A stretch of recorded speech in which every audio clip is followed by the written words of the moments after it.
Hello everyone, and this is my review for TNA Impact Wrestling on April 11th, 2016. And, this week's Impact had a lot of, well, I won't say a lot of different focuses. It did have a couple different focuses throughout the night, and a lot of different extra segments. So let's go through some of the earlier matches that really didn't have a lot of build outside of what they were doing. First of all, the DJZ Trevor Lee match. Not a bad match overall, but why are they giving DJZ the win here? Albeit a fluky type win, but still a win, and you have Eddie Edwards coming out afterwards. It didn't seem to really fit here, having Trevor Lee, who's somebody we haven't really seen have a match in a while. And your X Division champion getting pinned clean in the middle of the ring. Again, albeit by a semi-fluky roll-up, still a clean victory in the end. And to have Eddie Edwards come out afterwards as well, it just didn't seem to fit. Though it does do its job of continuing on this Eddie Edwards versus Shane Helms and Trevor Lee thing, and it's leading to a match next week. Now they're making it a triple threat match with DJZ, Trevor Lee, and Eddie Edwards for the X Division title. Again, this was probably best served to be just Eddie Edwards versus Trevor Lee. No real reason to have DJZ in this in any way, shape, or form. But it is what it is. Overall, not a horrible segment and not a bad match. Just storyline-wise, doesn't necessarily fit where they needed to be, where I feel like it needed to be. And that's, again, these are all personal opinions on this one. It's just that's how I feel about it. Like, there's seems to be no reason for DJZ to be inserted into this in any way, outside of the fact that now he's gotten the win. They could have easily probably written themselves out of that as well. Again, just feels better served to be a Eddie Edwards versus Trevor Lee type storyline. But we'll see how everything goes, and I expect, like, all three of these guys are pretty good in the ring. And I can expect at least a decent triple threat match out of it next week. So we'll see how they build off of the storyline of this and everything on there. The Beer Money Tag Team Title Invitational, which actually I'm kind of glad it ended up being a fatal four-way match versus just some kind of like gauntlet style match, which is what I initially thought it was going to be. The fatal four-way between the teams was it was not bad. It was a pretty darn good match. You had Decay in there, Eric Young and Bram, and you had the Bromans in there, and you expected Beer Money to come out on top here. They go on top. They come out on top after, I believe, getting the win over Robbie E or Jesse Goddard's one of the Bromans in there. It might have been Eric Young. I forget off the top of my head, but they've left this open where, okay, they didn't get one over on Decay, which you can tell they're kind of the main focal point here. Like, Decay's like the main people going after the titles, while these guys were kind of here in the invitational side. So we'll see where they continue on. I think they're going to be doing something more with Decay here very soon with Beer Money. So we'll see how they go about everything in there. All in all, not a bad fatal four-way tag team match. I thought it came off pretty good. The Knockouts division. First of all, you have Billy Kay coming out there. Well, you have all the Knockouts in the ring. Actually, it's not even how it starts. It kind of leads into that. You start off with, like, Maria there and Jade there. She's trying to get the title off of Jade by just having her hand it to her and making her the leader of the Knockouts division and everything in that aspect, saying she's the leader and everything there. And it eventually gets interrupted by the rest of the Dollhouse and the Beautiful People and Gail Kim being out there as well, which eventually leads to Billy Kay coming out there. It's like,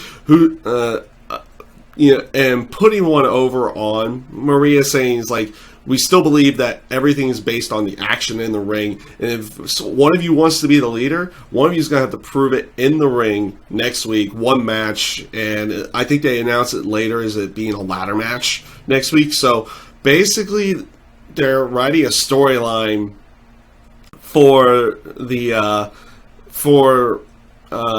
for the knockouts where someone's going to end up being the leader. And honestly, at this point, storyline wise, they should make it Maria, because she's really the one standout.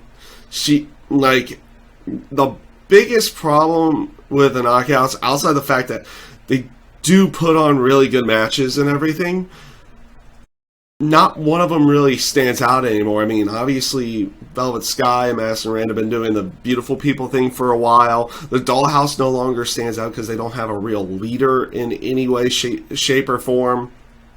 So the rest of the Dollhouse doesn't really kind of stand out. Gail Kim's kind of just always been a wrestler. She hasn't necessarily... she hasn't been a character... She hasn't had a character behind her in quite some time. She's just been a really good wrestler. In that sense. And again, like, none of them at the moment, and that's probably because a lot of them have been there for a while, don't really stand out all that much anymore. So Maria's probably the one that kind of stands out the most. So I expect her to end up winning that, and they can continue off of some kind of storyline. And like next week, they can even play it off as, like, if it's a ladder match, like, she can kind of sneak out and not necessarily be a part of any of the action and sneak in and get the win. Again, they can even build up to a big payoff to where, you know, they build someone up to having a match with her, and then she actually has the match, and they can build that off as a big payoff down the road. So let's see if they end up doing that somewhere down the road as well. The match with Jade and Madison Rayne, not a bad match. Decent way of going. It came off all right in the end. It was not it wasn't a great match by any standards. And again, none of the matches this week were really all that great to begin with. They were decent and they were good in the terms of building story. This one was kind of just there because the story was already built in that promo. And, you know, and everything in that sense. So, okay, stumbling over my words and losing my train of thought again. I don't go with the script, guys. I just go when I do all this. And but next one I want to talk about is the whole Muhammad Ali Shera Al Snow segment. Last week, they said Al Snow needed to go out there and apologize publicly to Grado and Muhammad Ali Shera. Shera comes out this week and gets in Al Snow's face. He's trying to act all apologetic, and it's like, I went overboard, and everything like that, and gets him to shake his hand, saying, hey, I'm going to try to help you and Grado out and everything like that. I'm going to be what I'm supposed to be inside of this business. And then he attacks Shera afterwards. Kind of expecting him to go this route, because, you know, the way, like, they've played this whole Al Snow Grado thing before with the whole boot camp season 2, and everything there. He doesn't respect Grado for how he interacts and how he is, and, like, his character is pretty much just mimicking other people inside of the ring and everything in that sense. But basically just in the end a comedy gimmick, and he doesn't end up respecting that. So you have a backstage segment with him saying, I don't have to give you a reason why I'm doing what I'm doing, or I don't need to respect these guys because they feel like they can just walk in here, and I've been doing this for like 30 some odd years. Basically has challenged them to a match, saying, if you want my respect, come in the ring and earn it. So, not a bad segment in the end. And we'll see how that match eventually goes off. I think they'll do something with Shera first, and then Grado. If not, they do some kind of like handicap match or something like that. I don't know where they're going to go with it, but we'll see where they decide to go with everything. Now, this brings me to the Matt Hardy, Jeff Hardy feud, and how they decided to do everything this week. They've been building in somewhat of a slow fashion to these two having some kind of big match. And that's what this feud, that's where this feud is going this week. Matt Hardy and Jeff Hardy are out there cutting a promo, and Matt's talking about how he wants Jeff out of his family and everything like this. He wants him to leave. He doesn't even want him to have the Hardy name anymore. in every sense. And Jeff's actually trying to say, it's not going to be good for either one of us to fight each other, but since you want the fight so bad, he's going to give it to him. And then they eventually do announce that next week the match is going to happen. So you have a backstage promo between the two of them, and it's like Matt wants an I Quit match, and eventually a match gets set up with with Matt Hardy and Tyrus, and Jeff Hardy and his partner, and he would later bring it out to be in another backstage promo later to bring it out to be Drew Galloway. Not a bad promo setting it up too, and I like the aspect of why Drew does this. Like, Jeff had my back last week, I have his back this week. Not a bad aspect to it in that sense, and it came off relatively good in there as well. But the stipulation ends out being, if Matt and Tyrus win, it's an I Quit match. If Jeff and Drew Galloway win, it's Full Metal Mayhem. So they go through the match in there, and it comes off relatively good. And I like the aspect that Jeff has kind of gotten one over on Matt over the last few weeks, and now they needed to have Matt go over in this case. So he goes over in this one and wins the match and gets his I Quit match for the next week. So at the end of that, they decide to at the end of that, Bobby Lashley comes out and attacks Drew Galloway afterwards. So maybe setting up something between Bobby Lashley and Drew Galloway, though they've been teasing the whole Tyrus cashing in his Bound for Gold as well. So you got that lingering in there. So you have since you have Matt and Jeff going after each other, you have Drew potentially going up against Bobby Lashley, or maybe Tyrus, someone in there. We'll see where they go with everything. Since Bobby Lashley's no longer doing something with the Pope, and it doesn't look like he's going to be doing anything with the EC3 because, at least not soon, because you had the match with EC3 and Michael Bennett where they play it off throughout the entire thing, like.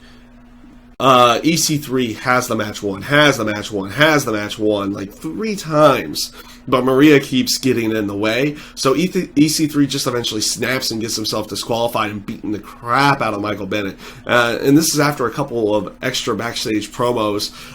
One of EC3 talking about how he's gained humility. He doesn't apologize for anything that he's done, but he's gained a little bit of humility, and you're seeing that he's changing his ways, but he hasn't really changed the character in that sense. And Michael Bennett's going out there saying how he's going to beat the ever living tar out of EC3 in the match, and then eventually it's EC3 mainly in control. Though he does get disqualified after all the distractions from Maria and everything, and just kind of snaps in the end. So you have that feeling that this is going to build into a bigger match somewhere down the road here. So can't expect too much with Bobby. Like, Bobby Lashley just feels like he's kind of there right now. It looked like he was going to have a storyline with EC3 after the whole Kurt Angle thing, and then that didn't go through, and then he had this thing with the Pope, and now he's going on to Drew Galloway at this point. He's kind of floating around there, but like Drew Galloway also has this potential storyline with Tyrus as well in the mix to go along with everything. So we'll see where everything goes with everything. Overall, Impact wasn't bad this week by any stretch of the imagination. Some of the segments were kind of but I did thoroughly enjoy Impact this week for the most part. And we'll see where everything goes next week. And that is my review for TNA Impact Wrestling, and I thank you guys for watching.